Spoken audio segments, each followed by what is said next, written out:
Hello, ഞാൻ വിസ്മയ, healing ഹാപ്പിനെസ്സിലെ consultant സൈക്കോളജിസ്റ്റാണ്. നമ്മൾ ഇന്നിവിടെ ഡിസ്കസ് ചെയ്യാൻ പോകുന്നത് പാരനോയിഡ് പേഴ്സണാലിറ്റി ഡിസോർഡറിനെ കുറിച്ചാണ്.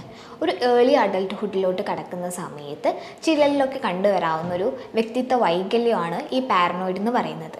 ഒരു പോപ്പുലേഷൻ്റെ കണക്കനുസരിച്ച് നോക്കുന്ന സമയത്ത് 10 മുതൽ 20% വരെ ആളുകളിൽ കാണാവുന്നതാണ് paranoid personality disorder. Gender difference നോക്കുകയാണെങ്കിൽ കൂടുതലായിട്ടും പുരുഷന്മാരിലാണ് പാരനോയിഡ് ഉണ്ടാവാറുള്ളത്.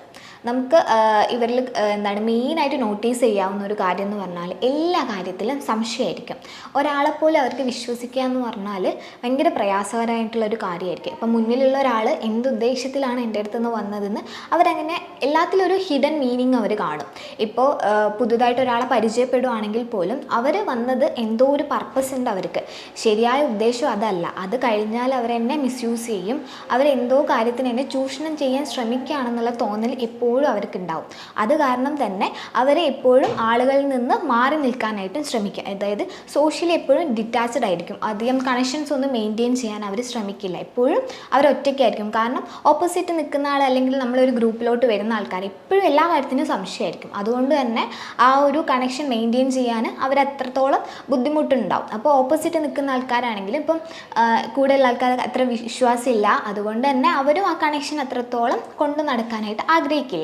അപ്പോൾ ഇവരെപ്പോഴും ഒറ്റപ്പെട്ട് നിൽക്കുന്ന തരം ആൾക്കാരായിരിക്കും പാരനോയിഡ് പേഴ്സണാലിറ്റി ഡിസോർഡറുള്ള ആൾക്കാർ. പൊതുവേ പാരനോയിഡ് അല്ല, പേഴ്സണാലിറ്റി ഡിസോർഡറുള്ള ആൾക്കാർ തന്നെ സ്വന്തം ഒരു എനിക്കാണ് ഈ ഒരു ബുദ്ധിമുട്ടുള്ളത് അല്ലെങ്കിൽ ഞാനാണ് മാറേണ്ടത് എന്നുള്ള കാര്യമൊന്നും അവർക്ക് മനസ്സിലാവില്ല. ഇൻസൈറ്റ് ഉണ്ടാവില്ല. എൻ്റെ ഒരു ബുദ്ധിമുട്ടാണ് അല്ലെങ്കിൽ എനിക്കുള്ളൊരു പ്രശ്നമാണ്, എൻ്റെ പേഴ്സണാലിറ്റിയിലുള്ള ഒരു വൈകല്യമാണ് ഇത്തരം കാര്യങ്ങൾക്കൊക്കെ ലീഡ് ചെയ്യുന്നത്, ഞാനാണ് മാറേണ്ടത്, ബാക്കിയുള്ളവരല്ല ഇവിടെ പ്രശ്നമെന്ന് അവർക്ക് മനസ്സിലാക്കാനായിട്ട് പറ്റില്ല. അത് കൂടുതലും പാരനോയിഡിൽ നമുക്ക് നല്ലതുപോലെ കാണാൻ പറ്റും. കാരണം ബാക്കിയുള്ളവർ നല്ലൊരു ഉദ്ദേശത്തോടെ ചെയ്ത ഒരു കാര്യമാണെങ്കിലും ഇവർക്ക് എപ്പോഴും സംശയമായിരിക്കും. ഇപ്പോൾ എന്നെ എന്തോ ഉപദ്രവിക്കാൻ വേണ്ടിയിട്ടാണ് എപ്പോഴും ബാക്കിയുള്ളവർ ഇയാൾ എന്തോ ടാർഗറ്റ് ചെയ്യുന്നുണ്ട്. ഇപ്പോൾ ഒരു ഗ്രൂപ്പിൽ നിന്ന് മാറി നിൽക്കുകയാണ്, എപ്പോഴും ഒറ്റപ്പെട്ട് നിൽക്കുകയാണെങ്കിൽ പോലും അധികം സോഷ്യലി മിങ്കിളാവാനൊന്നും ശ്രമിക്കാതെ ഒറ്റപ്പെട്ട് നിൽക്കുകയാണെങ്കിലും അവരിപ്പോൾ മാറി നിൽക്കുന്നത് പോലും ഇയാളുടെ ഒരു കുഴപ്പം കൊണ്ടായിരിക്കും. പക്ഷേ ഇയാൾ ചിന്തിക്കുന്നത് അയാൾ എന്തോ ടാർഗറ്റ് ചെയ്യാൻ വേണ്ടിയിട്ടാണ് ഇവരൊരു ഗ്രൂപ്പീസുമായി നിൽക്കുന്നത്. അങ്ങനെ അവർ ആ ഒരു മൈൻഡ് സെറ്റുമായിട്ടായിരിക്കും പോകുന്നത്. ആൾക്കാർ പൊതുവെ ഒരു മുൻധാരണയോടെ ആയിരിക്കും എല്ലാ കാര്യത്തെയും സമീപിക്കുക. അതായത് ഇവർ തന്നെ കണക്ക് കൂട്ടും, ഇയാൾ എൻ്റെ അടുത്തേക്ക് വരുന്നത് അല്ലെങ്കിൽ ഈ കാര്യം എന്നോട് ചെയ്യാൻ പറഞ്ഞതിൻ്റെ പിന്നിൽ എന്തോ ഒരു ദുരുദ്ദേശമുണ്ട്, എന്നെ ഉപദ്രവിക്കാനാണ്, അല്ലെങ്കിൽ എന്നെ എന്തോ ഒരു കാര്യത്തിൻ്റെ പേരിൽ ടാർഗറ്റ് ചെയ്തിട്ട് മാക്സിമം യൂസ് ചെയ്തിട്ട് അങ്ങനെ ചൂഷണം ചെയ്ത് ഒഴിച്ച് വിടുകയാണ്, അതിന് വേണ്ടിയിട്ടാണ് ഇയാൾ എൻ്റെ അടുത്ത് വന്നതെന്നുള്ളൊരു മൈൻഡ് സെറ്റായിരിക്കും ഇവർക്ക് ഉണ്ടാവുക.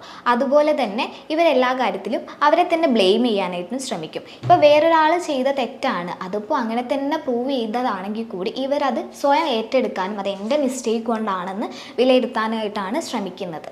അതുപോലെ തന്നെ പാരനോയിഡുള്ള ആൾക്കാർ ഒന്നും മറക്കില്ല പെട്ടെന്ന്. അവരെ ആരെങ്കിലും പണ്ട് വേദനിപ്പിക്കുകയോ അല്ലെങ്കിൽ ഇൻസൾട്ട് ചെയ്യുകയോ ഏതെങ്കിലും തരത്തിൽ മുറിവേൽപ്പിക്കുകയോ ചെയ്താൽ അതൊക്കെ മനസ്സിൽ ഇങ്ങനെ കൊണ്ടുനടക്കും. ഒരു പകയായിട്ട് എപ്പോഴും അവരുടെ മനസ്സിലുണ്ടാകും.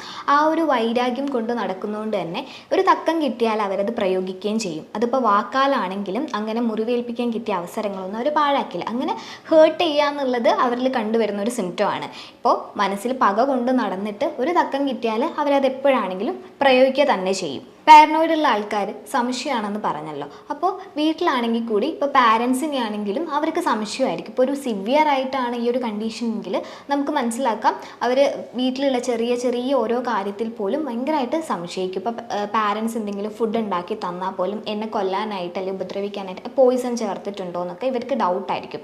ഒരു മാരീഡ് ലൈഫിലോട്ടൊക്കെ നോക്കുന്ന സമയത്ത് ഇപ്പോൾ ഹസ്ബൻഡ് ആൻഡ് വൈഫിൽ ഇപ്പോൾ ഹെൽത്തി ആയിട്ട് പോകുന്ന ഒരു റിലേഷനാണ്. അതിലിപ്പോൾ ഹസ്ബൻഡിന് പാരനോയിഡ് പേഴ്സണാലിറ്റി ഡിസോർഡർ ആണെങ്കിൽ ഇപ്പോൾ ഭാര്യ മുന്നേ ഉള്ള ഏതെങ്കിലും ഒരു ഫ്രണ്ടുമായിട്ട് കൂടുതലായിട്ട് സംസാരിക്കുന്നു, അല്ലെങ്കിൽ ഇടയ്ക്കിടയ്ക്ക് ഇപ്പോൾ ഫോൺ കോൾസൊക്കെ കൂടി വരുന്നു, ഫോണിൽ കൂടുതലായിട്ട് സമയം സ്പെൻഡ് ചെയ്യുന്നുണ്ടെങ്കിൽ അവളിപ്പോൾ വേറൊരു റിലേഷനിലോട്ട് മാറി, ഇപ്പോൾ എന്നെ വേണ്ടാന്നൊരു തോന്നൽ അവൾക്ക് വന്നു തുടങ്ങിയെന്ന് കരുതിയിട്ട് ആ ഒരു റിലേഷൻഷിപ്പിൽ ഇഷ്യൂസും കാര്യങ്ങളും വരാനായിട്ട് ചാൻസ് ഉണ്ട്. ഇതിപ്പം ഒരു അഡൽട്ട്ഹുഡിൽ മാത്രമല്ല, ഇപ്പോൾ ഒരു മുതിർന്ന ആൾക്കാരിലാണെങ്കിലും നമുക്ക് കാണാവുന്നതാണ്. അതായത് ഇപ്പോൾ പാരൻസിൻ്റെ ഇപ്പോൾ ഉപ്പാപ്പമാരോ അല്ലെങ്കിൽ മുത്തശ്ശന്മാരൊക്കെ ആണെങ്കിൽ അവരിലും നമുക്ക് കണ്ടുവരാം. ഇപ്പോൾ അവരുടെ പ്രോപ്പർട്ടീസൊക്കെ കൈവശപ്പെടുത്താനായിട്ടാണ്. ഇപ്പോൾ പെട്ടെന്ന് എൻ്റെ അടുത്ത് ഒരു സ്നേഹം ഹോസ്പിറ്റലിലേക്കൊക്കെ കൂടുതൽ കൊണ്ടുപോകുന്നത് അതിന് വേണ്ടിയിട്ടാണ്. എൻ്റെ സ്വത്ത് വകകളൊക്കെ അവർ തട്ടിയെടുക്കുന്നു കരുതിയിട്ട് അതിൻ്റെയൊക്കെ കീയൊക്കെ എപ്പോഴും അവർ കൊണ്ട് നടക്കുക, അതൊക്കെ തലേണയുടെ പുറകിലൊക്കെ എപ്പോഴും സൂക്ഷിച്ച് അവർക്ക് സംശയമായിരിക്കും എന്നെ അപായപ്പെടുത്തിയിട്ട് ഇതൊക്കെ അടിച്ചു മാറ്റാൻ വേണ്ടിയിട്ടാണോ ഇപ്പം എൻ്റെ അടുത്ത് കുറച്ച് സ്നേഹം കാണിച്ച്